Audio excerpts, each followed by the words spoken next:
Assalamualaikum warahmatullahi wabarakatuh. Waalaikumsalam warahmatullahi wabarakatuh. Ya, selamat pagi anak-anak. Ya Pak, Gimana kabarnya hari ini? baik. Alhamdulillah. Nah, sebelum masuki materi, Bapak absen dulu ya terlebih dahulu. Toyo, Izin Pak, kemana? nggak tahu Pak. Ya Allah. Berarti ini udah hadir. Mamat, Ke toilet Pak. Livin, Ada. Nila, hadir. Izin kayaknya Pak, ada Ya surat Allah. izinnya. Berarti cuma berdua ini ya. Hmm. Nah, coba ketua kelas pimpin doa terlebih dahulu. Bismillahirrahmanirrahim. Al-Fatihah.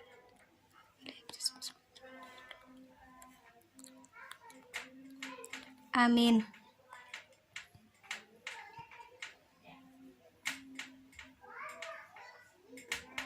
Tanggal berapa sekarang? Tanggal 15-16 Pak. 16. Kurang tahu. Ya Allah, gimana? Nah, untuk materinya sekarang akidah akhlak ya, yaitu akhlak terpuji. Akidah akhlak.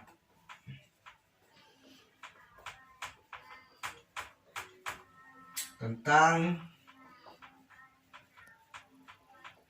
akhlak terpuji kepada Allah. Nah, kalian tahu apa itu akhlak?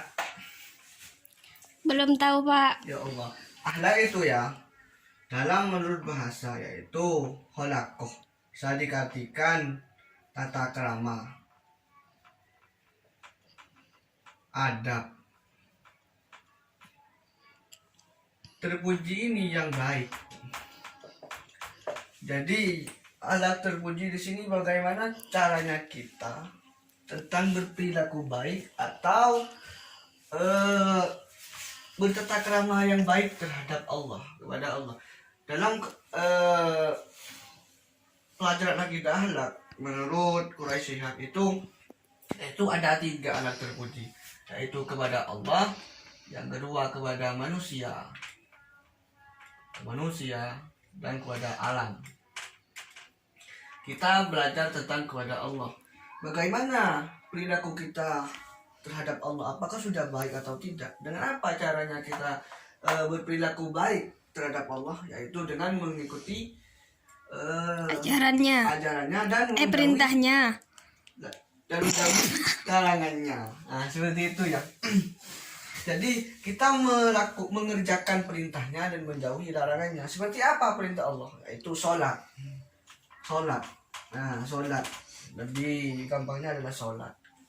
Nah, ketika kita itu melakukan sholat atau mengerjakan sholat dengan sesuai aturan yang Allah berikan, maka itu alat terpuji kepada Allah sudah tertera. Yang kedua adalah zakat, puasa, dan haji dan lain sebagainya.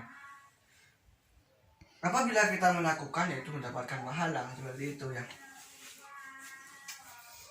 Tapi kan haji nggak wajib Pak. Maksudnya cuma untuk orang yang mampu. Mantap. Ini dah pintar ini muridnya saya, salah satunya ini. Mungkin ada yang mau ditanyakan terkait hal ini? Yang kepada Allah belum Pak, tapi yang kepada alam itu harus sebagai gimana ya Pak? Tapi yang belum nyampe. Iya, belum nyampe. Ini masih bahas kepada apa ya? Alat terpuji kepada Allahnya saja. Jangan ke sini dulu. Ini belum ini sih. Mungkin pertemuan nanti atau kalau kita sudah membahas alat terpuji kepada Allah sudah selesai, baru kita ke manusia. Seperti itu, kepada alam dan juga. Oke, lanjut Pak. Nah, akhlak terpuji merupakan, saya Bapak ulang ya. Akhlak terpuji merupakan akhlak atau perilaku manusia yang baik terhadap Allah. Itu dengan apa caranya? Kan seperti itu. Dengan apa caranya? Dengan melakukan perintah Allah dan menjauhi larangannya. Apa larangan-larangan Allah? Yaitu seperti zina, ya. Zina itu tidak boleh, zina itu Tidak boleh melakukan zina. Zina itu bukan hanya apa ya, bukan hanya melakukan hubungan seksual saja, akan tetapi dalam Al-Quran sudah dijelaskan, nah taqrabuz zina innahu kana fahisatan. Iya, zina banyak zina, Pak. Iya, itu. Zina mata jangan juga, Pak. Mantap, apalagi sekarang itu kan bulan puasa ya. Zina pikiran, Pak, gak boleh apalagi di bulan puasa. Ya Allah, gimana ini? Nah, apalagi sudah masuk tadi itu ya. Itu pernah pernah disinggung tentang zina mata. Apalagi sekarang bulan puasa ya. Harus kita bisa menjaga zina mata, zina mulut, Setuju, Pak. pikiran Setuju dan lain banget. sebagainya. Itu kan tidak boleh sebetulnya, apalagi kita dalam berpuasa seperti itu. Ya, sekarang masuk kepada akhlak terpuji kepada manusia. Apa sih pengertian dari akhlak terpuji kepada manusia? Yaitu akhlak terpuji atau perilaku baik terhadap sesama manusia.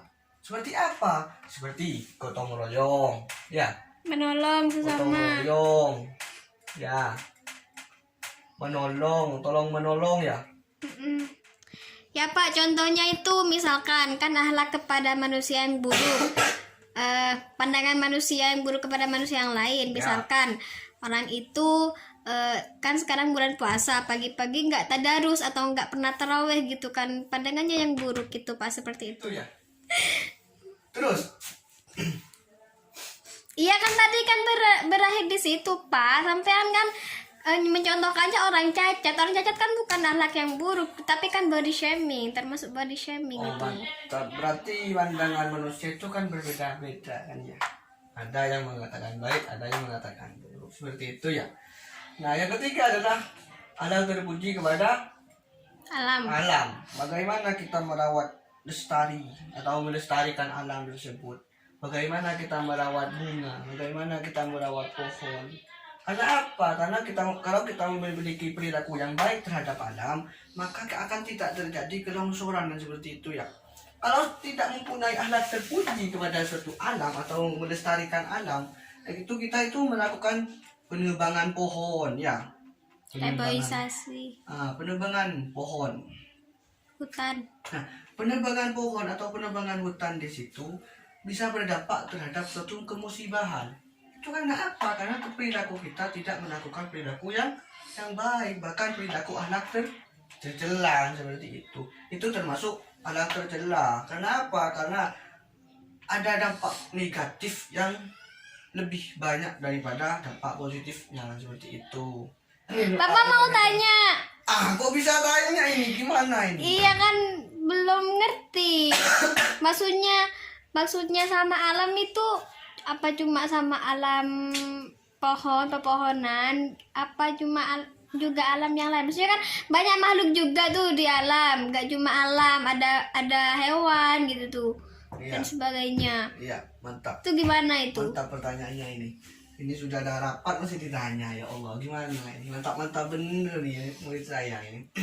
Jadi gini ya, maksud dari akhlak terpuji kepada alam, yaitu kita itu menjaga, melestarikan sebaik mungkin tentang alam tersebut. Dalam alam itu kan ada banyak hal, ada pepohonan, ada rumput, ada lain sebagainya. Nah, ketika di situ sudah dijaga dengan baik, ya, otomatis alam tersebut menjadi indah dan bisa tidak dipandang seperti itu. Tidak ditebang, tidak menebang pohon tersebut. Karena apa? Karena dampak negatif dari penebangan pohon tersebut berdampak kepada kelongsoran yang ada di suatu wilayah seperti itu. Ya. Lagi Pak, satu kali lagi terakhir. Aboh, Kan gimana ini anak-anak ini? kan gitu ya Pak ya, misalkan Ya. sekarang kan udah zaman udah makin berkembang, makin modern. Kadang kita itu emang minim akhlak, apalagi sama yang lebih tua. Gimana cara kita untuk menyadarkan mereka untuk menyadarkan agar mereka tuh tidak minim akhlak gitu, apalagi di zaman yang seperti sekarang. Iya, mantap ini pertanyaannya. Dalam zaman modern atau dalam zaman yang bisa disebut dengan canggih, yaitu dengan kedatangan suatu alat elektronik yang canggih. Teknologi dong Pak Ya, bahasanya. teknologi. Bagaimana caranya kita itu ingin menanggulangi suatu akhlak dalam suatu anak? Ya itu kan banyak anak sekarang yang sudah tidak ada akhlaknya, ke sana ke sini sudah dengan berpakaian seperti preman dan seperti itu melalui beberapa tahapan. Yang pertama dalam bukunya psikologi, di situ ada beberapa tahapan. Itu tahapan yang pertama adalah tahapan pendekatan. Ya, pendekatan. Pendekatan. Nah, sebagai orang tua yang baik atau sebagai orang tua yang bijak, yaitu harus mendekati seorang anak tersebut. Lalu apa langkahnya? Yaitu orang tua tersebut melakukan pendekatan terhadap suatu anak, lalu memberikan suatu informasi bahwasanya, atau pengajaran lah, pemahaman terhadap akhlak yang baik itu bagaimana, akhlak tercela itu bagaimana, seperti itu. Baru apa? Setelah tahapan pendekatan di sini, ada tahapan yang namanya motivasi. Nah, dari tahapan motivasi ini adalah tahapan yang kedua dari tahapan pendekatan. Tahapan motivasi di sini ialah tahapan yang dilakukan oleh orang tua memotivasi seorang anak, memberikan suatu pemahaman yang lebih lagi terhadap perilaku anak itu. Kalau itu buruk, itu tidak boleh dilakukan, harusnya seperti ini, pengarahan dan sebagainya. Karena apa? Karena dampak terjadinya perilaku yang jelek itu ada beberapa faktor. Yang pertama adalah faktor lingkungan, yang kedua faktor permainan, yang ketiga adalah faktor pergaulan dan seperti itu. Nah, ketika kita melihat hal seperti itu, kita harus menanyakan terhadap diri kita sendiri, ada di mana kita seperti itu, di lingkungannya kita itu seperti apa, seperti itu, temannya kita itu seperti apa, seperti itu. Manusia, Pak. Ya itu makanya manusia, tapi kan perilakunya itu yang kita lihat, Dalam kitab Taklim harus pandai-pandai mencari teman, kan seperti itu. Ya, cukup sekian dari Bapak. Kurang dan lebihnya saya mohon maaf. Alangkah lebih baiknya ya, ini hampir lupa ini. Doa terlebih dahulu ya, agar ilmu yang kita dapatkan atau yang kita pelajari hari ini bisa bermanfaat. Pak, Bapak kok nanyain saya paham apa belum? Iya kan sudah paham, nanya terus ini gimana? Iya, Pak, sudah Ya. paham. Ayo kita berdoa terlebih dahulu. Sampai yang pimpin dong, Pak. Ya, semoga apa yang kita diharapkan pagi hari ini menjadi ilmu yang barokah, manfaat. Amin. Ala hadiniyah wa ala kulli sholihah. Fatihah. Bismillahirrahmanirrahim. Amin. Amin. Ya, Bapak undur diri. Assalamualaikum warahmatullahi wabarakatuh. Waalaikumsalam warahmatullahi wabarakatuh. Only if